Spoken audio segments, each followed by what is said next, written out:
Overrated. To be overrated is to be rated or valued too highly. An example of being overrated would not be the car on screen. Instead, it would be this. Daddy, chill. When I heard that the new Z would be coming out as a rival to the Supra, I couldn't contain my excitement. I've always loved Zs. I mean, you get BMW Z, Dragon Ball Z, World War Z, so why can't we get a good Nissan Z? Why?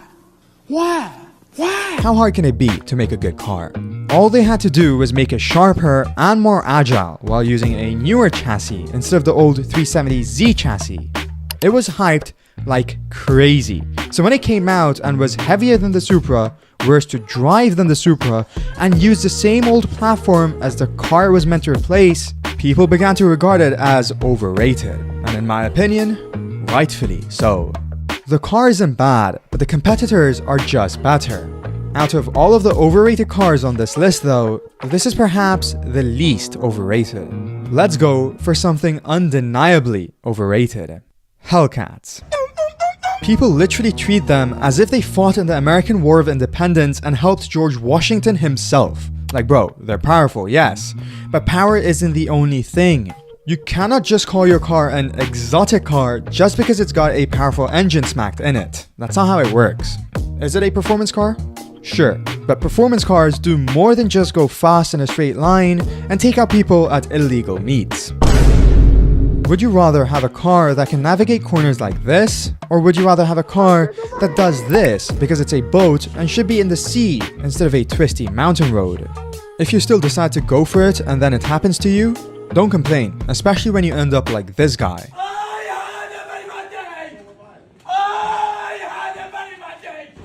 Regardless, Hellcats do offer something that make them a little less overrated than your average car. And that is fun.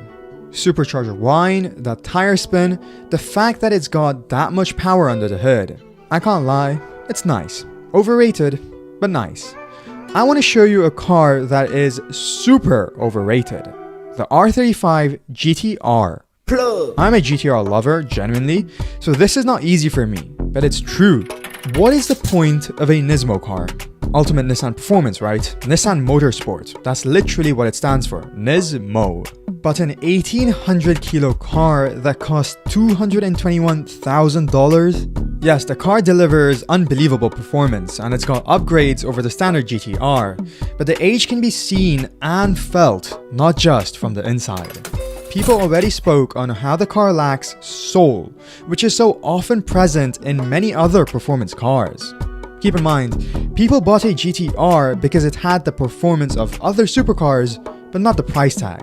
Since it came out, it didn't have a single major redesign, while also becoming progressively more expensive. I'm sorry, even as a lover of this car, it's overrated. I can eat like 5 of these back to back. No, on everything I love. No matter how much power you put, a hybrid will still weigh the same as a planet, and nothing can change that. This M5 makes the Charger Hellcat look good. A boat. Hell, this thing is an aircraft carrier. It weighs almost 2.5 tons. 2.5 tons. Sure, with 717 horsepower, it's okay. But why on earth would I have a car that has 117 horsepower more than the previous generation, but also weighs 500 kilos more? Plus, there are people saying that it's growing on them. Like buddy, in what way, shape or form is that growing on anybody? It's big enough as is. This particular segment isn't just for the M5 though. Many people love to clown on it, but refrain from clowning on its competitors. The GT63 SE Performance. I like this car and it weighs 100 kilos less while also having 843 horsepower, so I guess it's a bit better than the M5. But still, a car that weighs close to 2.4 tons is not light. The Porsche Panamera Turbo SE Hybrid is similar in terms of weight to the other two, with 771 horsepower. From them, the AMG looks the best, but it isn't anything to be proud of. Like, if you're gonna do it, might as well make them £6,000 and let them qualify for a tax deduction in America. It's just a matter of time before we start having 3-ton sedans everywhere. While I'm at it, the Yang Wang U9. 1200 horsepower, sure, but it weighs 2.5 tons. When its sports cars / supercars start weighing as much as World War II fighter planes. The Lamborghini Urus. Listen, if you own one, brother to brother, enjoy. It's not gonna not be fun or enjoyable, just like the others on the list. But again, brother to brother, you and I both know, deep down, it's just an RSQ8. There's nothing wrong with that, but to charge such a premium for it, I'm sorry, mid.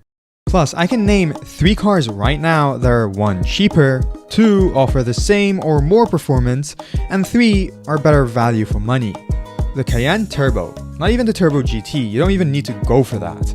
But if you do, it's still cheaper. Almost $50,000 cheaper, or was, I'm not sure if they make them still. The AMG GLE 63S. Sure, the top speed is limited, but pure performance-wise, they're super close. What about price? Like 60 to 70k cheaper. Or get this, the X5M or even an older Trackhawk, that would do the trick as well. Really, the Urus is only priced this way because it's a Lamborghini. But let's leave that and go for probably the most overrated car on this entire list. The Tesla Model 3. I'm sorry Tesla fanboys, but your electric fridge is overrated. I could even put the Model S Plaid because at the end of the day, they do just one thing. Go quickly. And for whatever reason, Tesla fanboys seeing that start getting excited. In more than just one way. I stroke my pickle. Hey, yo! Seriously, it's quick, sure, but it has no soul. If a car goes fast but has no character, what do you call it? Boring? Or in my case, overrated. Sure, you add a track pack to it, and it can do a 7-minute and 25-second lap around the Nürburgring, which is very impressive, I must say. But again, no soul. The Model 3 though is another story completely. It's good as a car to get you from A to B, but it's not fun. Even if you get the performance version, it's just not good, and Tesla fanboys cannot seem to accept it. I had a guy arguing with me in my own comment section stating that the Model 3 is the best car he's ever driven. Time for the honorable mentions. The Maserati Gran Turismo. This thing starts at $300,000. $300,000. 300k. Who on God's green earth is gonna pay that? The BMW 3-liter CSL. Very special car this. An homage to the 1972 model. It's also got a 6-speed manual plus more power from its inline-6, pushing 552 horses. Only 50 of them were made, each going for $780,000. Try justifying that. The DeLorean DMC-12. $24,000 in 1981. That's $79k today. $79,000 for 130 horsepower. I want one. I also want to drop some propaganda on you. This is a channel on my Discord where we talk about cars, car news, and whatnot. This is another channel on my Discord server where we share our car creations. Also, a special, only available on my Discord server video talking about obscure cars comes out on the 1st of March, so join if you don't want to miss that.